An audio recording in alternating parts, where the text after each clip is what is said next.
We all learn through guidance, from people who value our best work, who constructively point out our mistakes and identify areas where we can improve.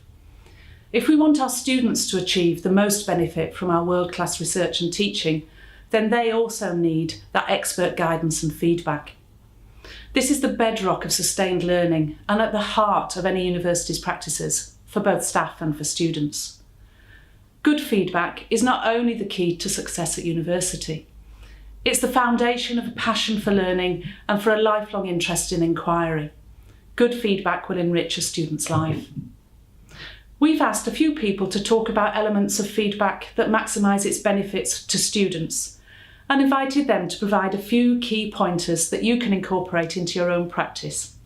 We hope you find these useful. Whatever the topic, we always want to give feedback which is focused on the specific material the student has covered in an assessment. But because our assessments are for learning, it's important to show students what they can take forward, even if it's the last piece of academic work they ever do. So, at the end of your feedback, summarise the key takeaway points that students can build on next time, even for quite different types of work. We know students react well to a summary of 3 key points, just bullet points, based around the skills they can use again. Highlight how they can improve their grade next time. Wider research, clearer organisation of the material perhaps. But highlight also what's worked well so they know what to build on. Just 3 key points, maybe organised on what students should stop, start, continue. It's personal, direct, and students can quickly see trends and patterns across different pieces of work.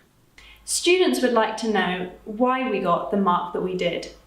So it's really helpful if we get some clear pointers before we do work about what the general marking criteria is that will be applied, where we can go to find that marking criteria, and some guidance about the particular approach that we should take with the assignment that we're about to do. When we do read feedback or go and speak to a tutor after an assessment, it's really helpful to see a clear reference to that marking criteria, but to also have that personalised so we know the specific areas that we should work on in the future. That way we know exactly what to improve on in later assignments, but most importantly, we understand how that one piece of work fits into the bigger picture. Keep it short, digestible and concise. If students need more information, make sure they know how to contact you. If feedback becomes a dialogue, then we know that students are engaging with it, and then we can conclude it's really working. It really helps if the feedback is easy to read and easy to navigate. If you use a typed word form or digital feedback like Blackboard or Turnitin, your feedback can be edited, reused, and linked to specific points in a piece of work. Another good thing about using digital form is that it's easier for students to find a copy of their feedback if they lose the original. Audio feedback is a quick and effective way of providing feedback.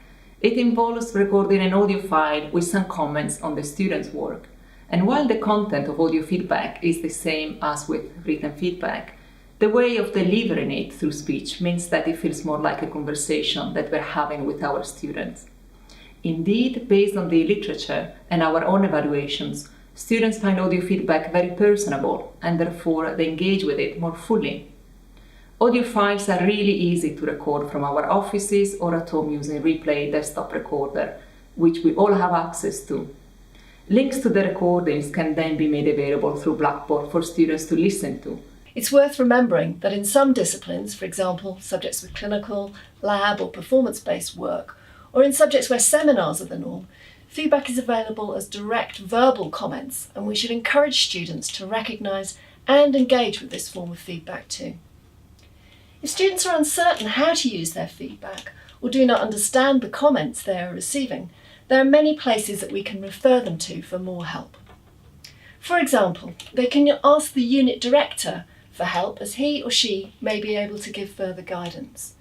You should also remind students that they can get help and advice on how to improve their work by talking to their personal tutor. In addition, we now have an online study skills resource devoted to using feedback effectively, and this is available to all students through Blackboard. Don't forget that students can also get feedback on researching their discipline and citing correctly through their subject librarians. And we also have the Royal Literary Fund Fellows who can provide guidance on the structure and clarity of their writing.